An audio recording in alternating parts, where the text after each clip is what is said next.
Introvert एक ऐसी बीमारी जो कि कोरोना से बहुत बड़ी है, पर ये जाने का नाम नहीं ले रही है। तो अगर तुमने वीडियो पूरी देख ली, तुम भूल जाओगे अकेले रहना, और जो इंट्रोवर्ट नामक चीज़ है वो तो तुम्हारे दिमाग से निकल जाएगी।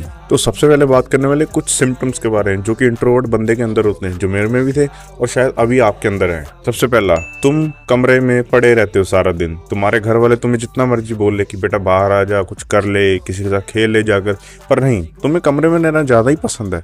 पता नहीं तुम फ़ोन पे क्या क्या देखते होगे।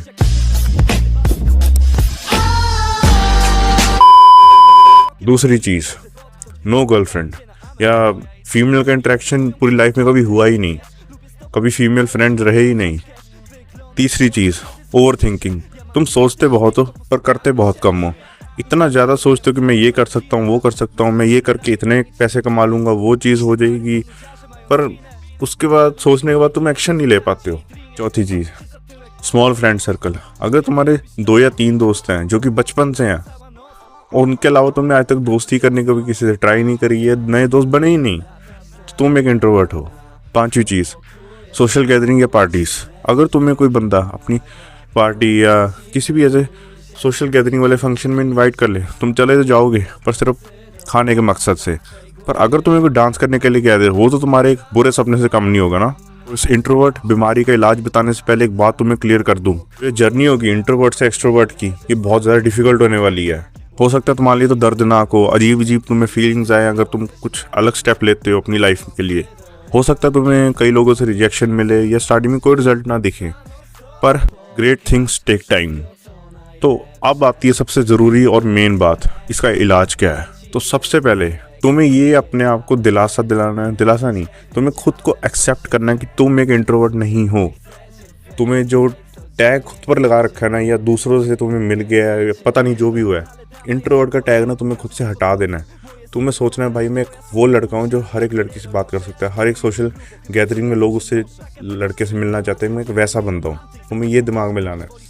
तो हुआ क्या ना, मैं एक बंदे से मिला जो नया नया कॉलेज ज्वाइन कर रहा था, पर वो कॉलेज जा नहीं रहा था। तो मैंने उससे पूछा, भाई कॉलेज क्यों नहीं जा रहा है, भाई इतना अच्छा कॉलेज है तेरा, इतने अच्छे लोग आते हैं, तो जाता क्यों नहीं। उसने कहा कि भाई मैं इंट्रोवर्ट हूँ, मुझे लोगों से बात करने में शर्म आती है, मेरे वहाँ दोस्त नहीं है। तो सोचो उसकी क्या मेंटालिटी होगी ना। तो इसलिए नो मोर इंट्रोवर्ट। दूसरी चीज़, तुम्हें ये बुक पढ़नी है, और नीचे ना कमेंट मत करना कि भाई बुक्स महंगी आती हैं, ये है वो है। भाई तुम महीने के ना मोमोज और बर्गर खाने पे पैसे लगा सकते हो, यहाँ एक अच्छी चीज़ पे पैसे नहीं लगा सकते, तुम्हें शर्म आनी चाहिए। तीसरी चीज़, get into a social zone. नहीं जाते तो वहाँ तुम्हें बहुत ज़्यादा सोशल इंटरेक्शन होने के चांसेस हैं, जिसमें तुम्हारी सोशल स्किल्स ही बढ़ने वाली हैं। क्योंकि मेरी वहीं जाके सबसे पहले स्टार्टिंग हुई थी, तो तुम भी इसको एक अच्छा हेड स्टार्ट मान सकते हो अगर तुम ज्वाइन करते हो।